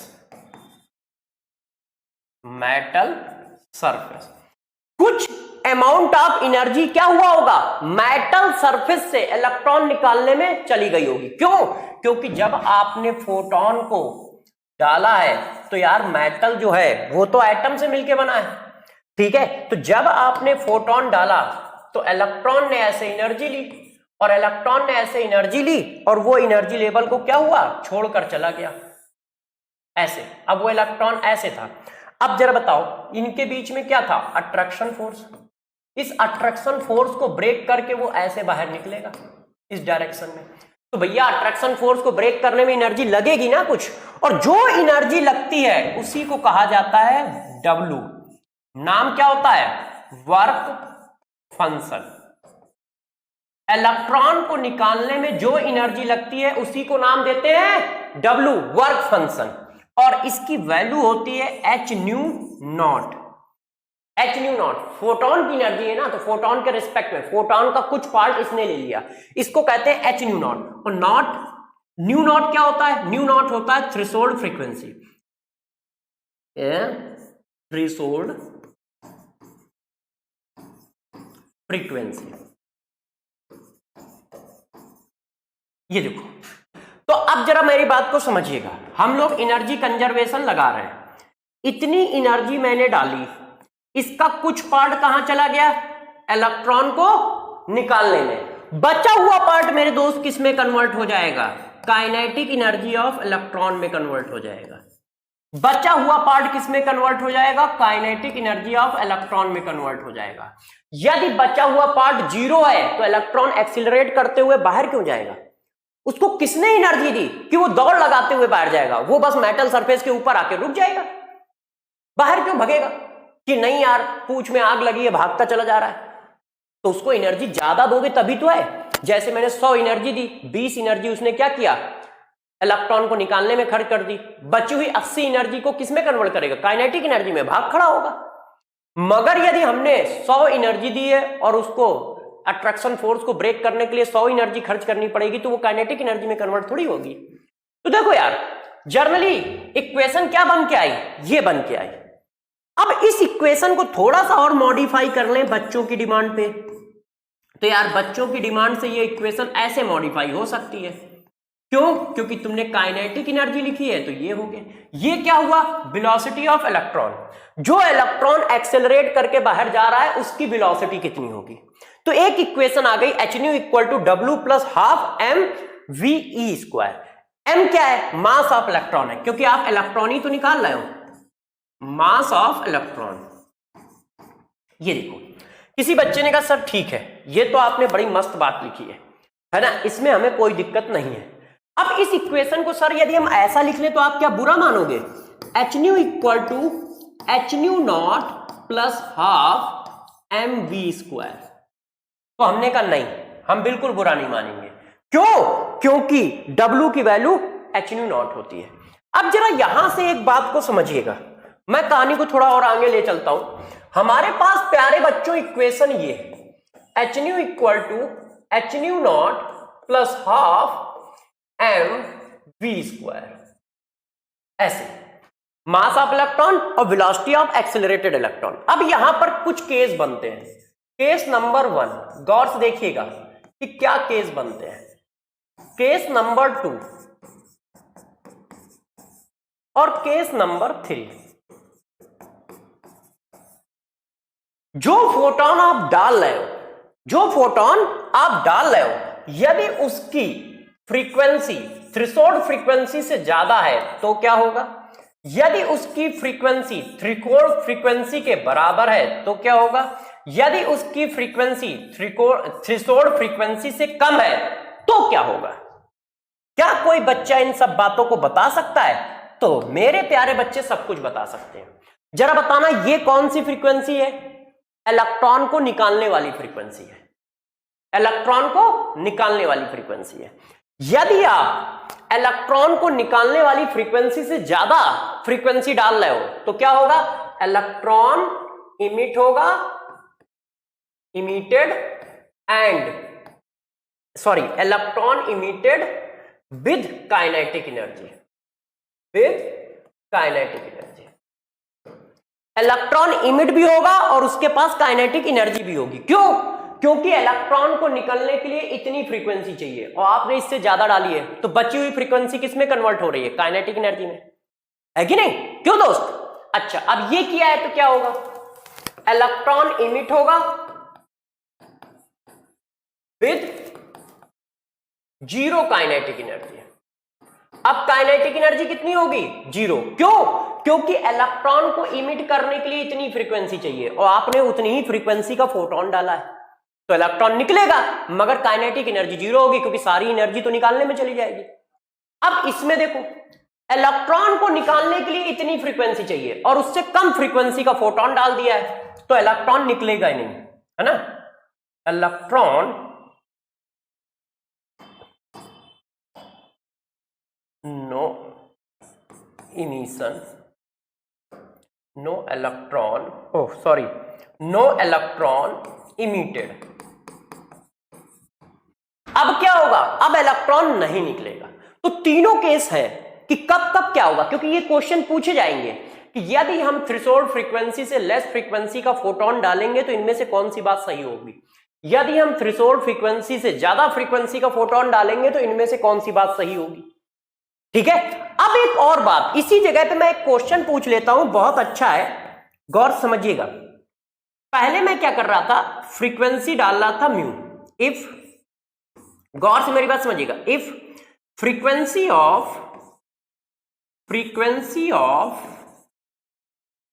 Photon, incident photon is double, यदि फ्रीक्वेंसी ऑफ इंसिडेंट फोटोन को डबल कर दिया जाए तो बताओ काइनेटिक एनर्जी का क्या होगा? Kinetic energy of electron may be, तो मेरे दोस्त काइनेटिक एनर्जी ऑफ इलेक्ट्रॉन क्या हो जाएगी? डबल हो जाएगी या फिर ग्रेटर देन डबल पहले वाली से ग्रेटर देन डबल, ठीक है, डबल से भी ज्यादा हो जाएगी, नो चेंज, कोई चेंज नहीं होगा, बता सकते हो डी, ठीक है, हाफ हो जाएगी, चलो हाफ लिख देता हूं, है ना, हाफ हो जाएगी, हाफ। ओ ये देखो बच्चों, यदि मैं कहता हूं कि पहले मैं व्यू फ्रीक्वेंसी का, पहले जो फ्रीक्वेंसी डाल रहा था उस फ्रीक्वेंसी को मैं डबल कर देता हूं, तो काइनेटिक एनर्जी क्या होगी, डबल या ट्रिपल। तो गौर से मेरी बात को समझिएगा, हमारे पास क्या है, ये है, ये देखो हमारे पास इसका क्वेश्चन भी है, ये देखो क्वेश्चन, अच्छा हुआ क्वेश्चन मिल गया, ठीक है। When the frequency of light incident in A metallic plate is double the kinetic energy of photo electron. चलो अब इस क्वेश्चन को रब भी कर दो, क्योंकि हमें क्वेश्चन आगे मिल गया है। ये देखो, तो अब बताओ यार क्या होगा, ठीक है, चलो लिखा रहने दो। बताओ मेरे दोस्तों कि यदि ऐसा क्वेश्चन पूछता है तो क्या आना चाहिए। हमने फ्रीक्वेंसी को डबल किया है, तो देखना जरा गौर से। ओ देखो मेरे बच्चों, एच न्यू इक्वल टू क्या होता है, H nu not plus kinetic energy, ठीक है कि नहीं। और ये वैल्यू मेरे दोस्त क्या है, एक पर्टिकुलर मेटल सरफेस के लिए कांस्टेंट। अब आपने क्या किया, फ्रीक्वेंसी को डबल कर दिया, तो फ्रीक्वेंसी को डबल कर दिया तो मेरे दोस्त ये तो उतना ही खर्च होगा, और अब जो काइनेटिक एनर्जी आई है वो पूछी जा रही है, ये हमारी काइनेटिक एनर्जी 1 और ये हमारी काइनेटिक एनर्जी 2। अब वो मेरे से पूछ रहा है कि काइनेटिक एनर्जी 2 और 1 के बीच में क्या रिलेशन होगा, बस यही पूछ रहा है। बताओ कैसे निकाला जाए, बता सकते हो तुम। देखो मैं 2 मिनट में इस क्वेश्चन को कर देता हूं, आप अच्छे से देखिएगा।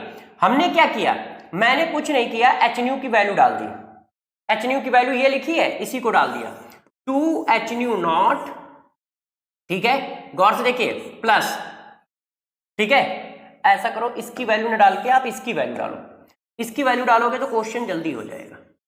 हमने इसकी वैल्यू डाल दी, कितनी वैल्यू डाल दी, H nu minus kinetic energy of first plus kinetic energy of 2।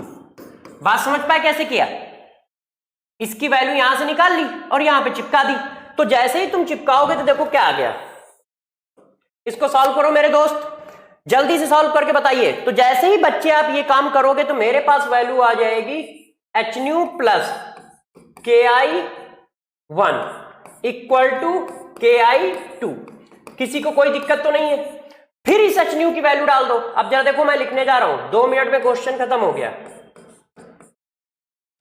यदि आप मेरी बात को पकड़ पाए होगे तो तुमने समझ लिया होगा कि सर ने क्या लिखा है। देखो दोस्त, मैंने इस एच न्यू की फिर से वैल्यू डाल दी, एच न्यू नॉट प्लस के आई 1। तो एच न्यू नॉट के आई 1 एक पहले से लिखा है, एक के आई 1 आया तो 2 हो गए। अब बताओ काइनेटिक एनर्जी की वैल्यू क्या आ रही है, पहले वाली काइनेटिक एनर्जी का डबल प्लस समथिंग, मतलब डबल से भी ग्रेटर। तो डबल होगी गलत, हैवल होगी greater, increases more than double of previous kinetic energy.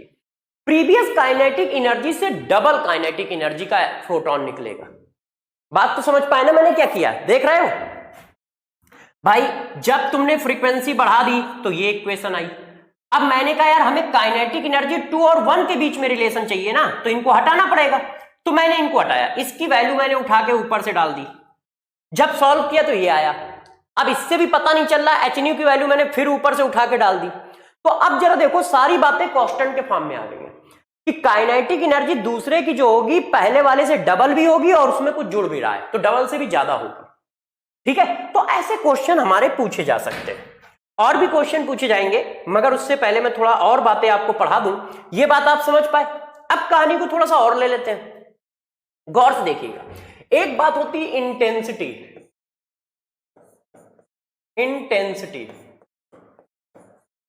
Intensity of photon. ये क्या टर्म है, ये क्या होता है, तो जरा गौर समझिए। नंबर ऑफ फोटोन इंसिडेंट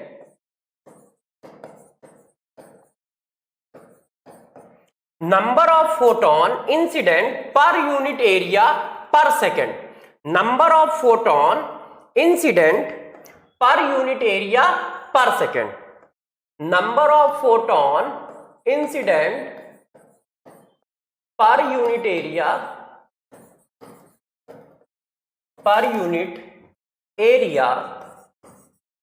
पर सेकेंड। मतलब एक यूनिट एरिया में पर सेकेंड कितने फोटोन गिर रहे हैं। ये इंटेंसिटी ऑफ फोटोन का मतलब क्या है, एक यूनिट एरिया में कितने फोटोन गिर रहे हैं, उसको हम बोलते हैं इंटेंसिटी ऑफ फोटोन। तो अब जरा एक एक करके मेरे कई क्वेश्चनों का जवाब दीजिएगा। क्यों? क्योंकि इसमें थ्योरेटिकल क्वेश्चन ज्यादा पूछे जाते हैं। तो जरा बताइएगा, number of, if intensity of photon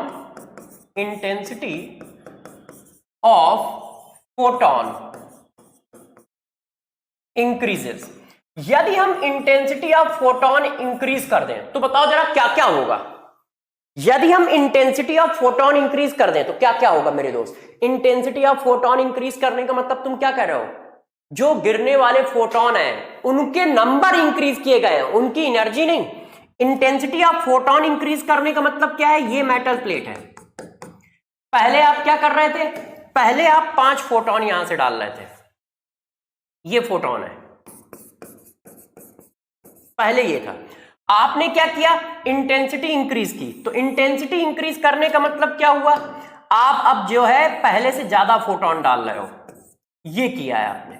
गिरने वाले फोटोन के नंबर बढ़ाए हैं, ये किया है, आप ये कर रहे हो। इंटेंसिटी इंक्रीज करने का मतलब मेरे दोस्त समझ पाए क्या हुआ। इंटेंसिटी इंक्रीज करने का मतलब है number of photon incident per unit second, पर यूनिट एरिया पर सेकेंड, पर यूनिट एरिया पर सेकेंड, वो बढ़ाया है।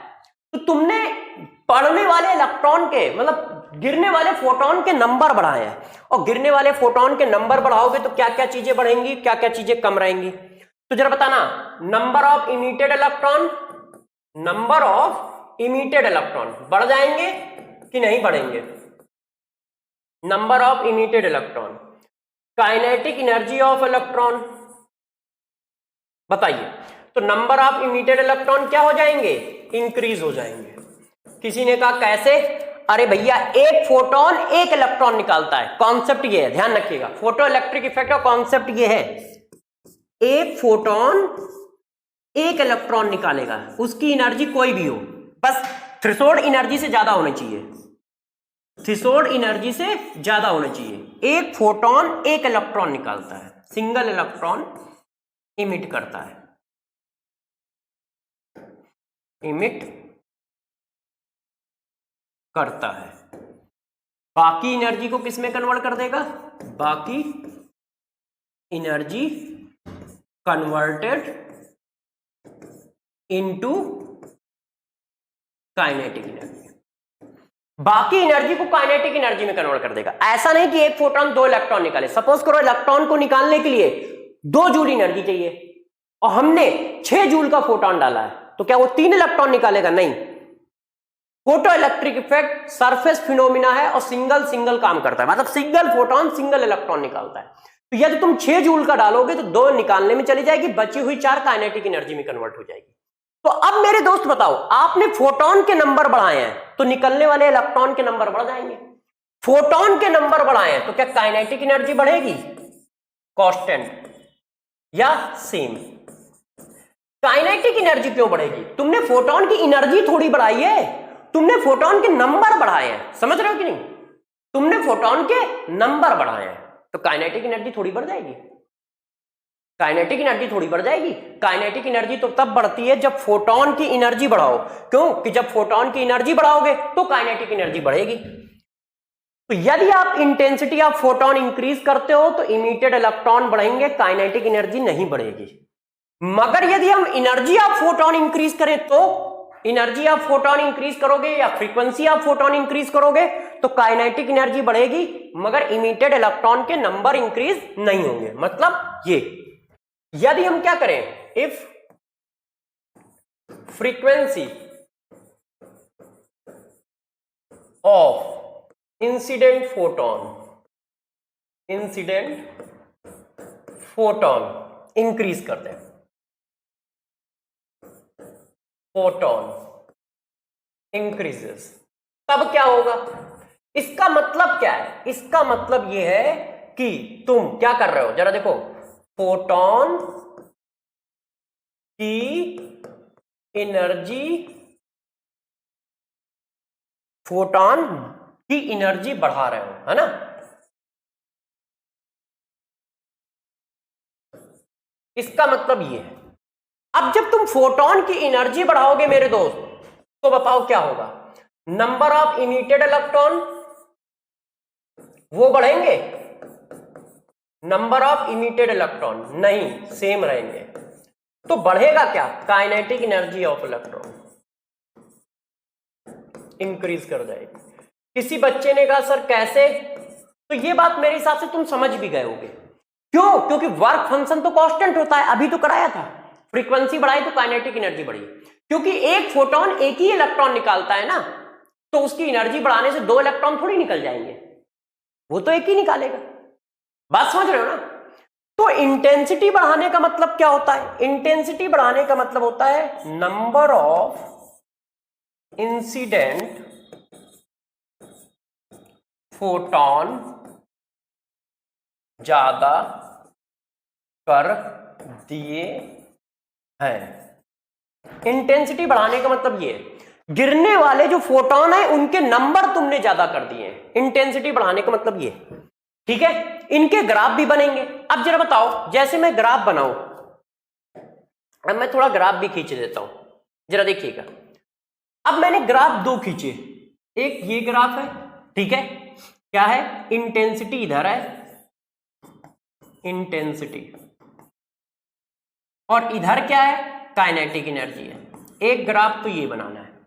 अब आप इंटेंसिटी बढ़ाते चले जा रहे हो, तो बताओ काइनेटिक एनर्जी ऑफ इलेक्ट्रॉन क्या होगी? कांस्टेंट। तो ग्राफ कैसा आएगा? ऐसे आएगा। आएगा कि नहीं आएगा? मगर यही ग्राफ आपने ऐसे बना दिया तो इधर इंटेंसिटी है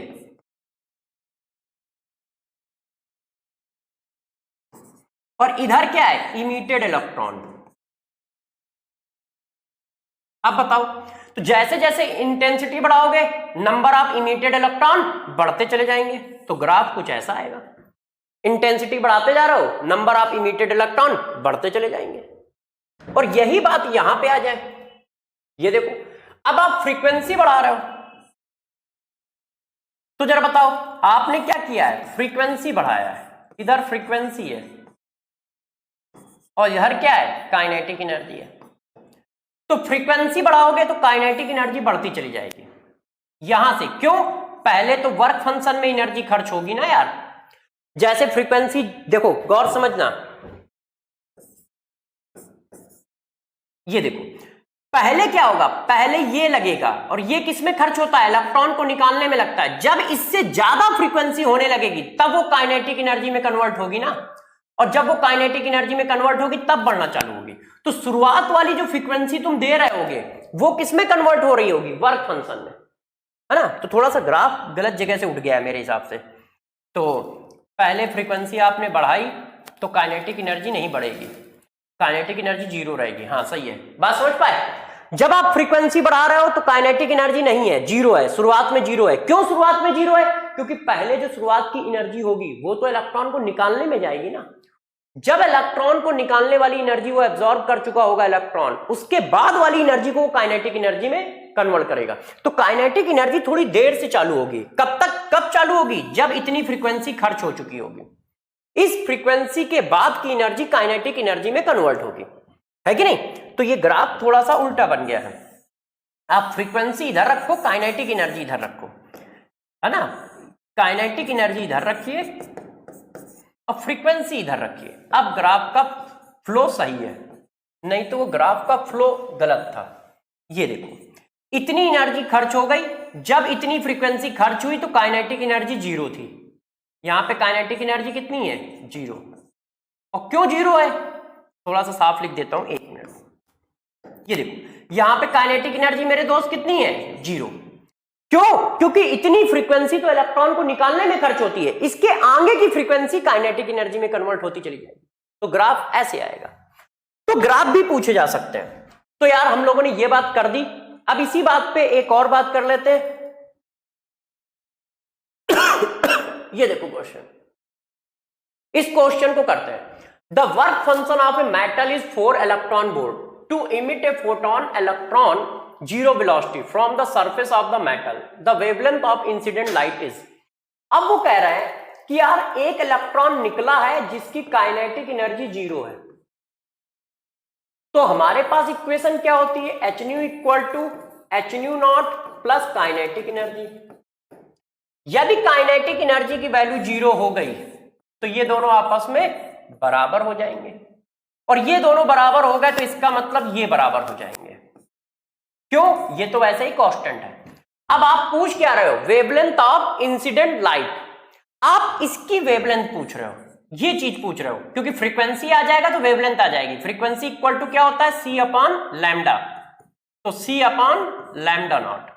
तो ये कट गए, सी कट गए, तो सी कट गए, तो इसका मतलब क्या आ गया? ये आ गया। आप हमसे ये पूछ रहे हो तो हम ये निकाल देंगे। हम क्या निकाल देंगे? थ्रेशोल्ड वेवलेंथ निकाल देंगे। कैसे निकाल देंगे? हमें पता है as C lambda not equal to 4 electron volt. अब लैम्डा नॉट की वैल्यू निकाल लेना, बस आंसर मैच कर जाएगा। बात समझ पा रहे हो क्या हुआ? उसने कहा कि हमारे पास वर्क फंक्शन की एनर्जी दी है, वर्क फंक्शन देकर वो इंसिडेंट फोटोन की वेवलेंथ पूछ रहा है। वर्क फंक्शन देकर इंसिडेंट फोटोन की वेवलेंथ पूछ रहा है, मगर साथ में कह रहा है कि 0 काइनेटिक एनर्जी का इलेक्ट्रॉन इमिट हुआ। 0 वेलोसिटी मतलब 0 काइनेटिक एनर्जी। तो जब काइनेटिक एनर्जी बेटा मेरे 0 हो गई तो ये दोनों आपस में बराबर हो गए, ये बराबर हो गए, तो लैम्डा भी बराबर हो गए। इसका मतलब आप इंसिडेंट फोटोन की एनर्जी निकालो या थ्रेशोल्ड फ्रीक्वेंसी निकाल दो, बात एक ही है। वो घुमा रहा था कि यार इंसिडेंट फोटोन की एनर्जी कैसे निकलेगी जब कुछ दिया ही नहीं है? निकल आएगा। क्यों? दोनों आपस में बराबर है ना। अब बस फार्मूले में वैल्यू डाल के आप लोग निकाल लीजिएगा। हाँ बच्चों, अरे यार अब देखो थैंक यू आ गया है, तो आज के लिए यहीं पे क्लास को रोकते हैं। नेक्स्ट क्लास में फिर मिलेंगे, तब तक के लिए अलविदा दोस्तों।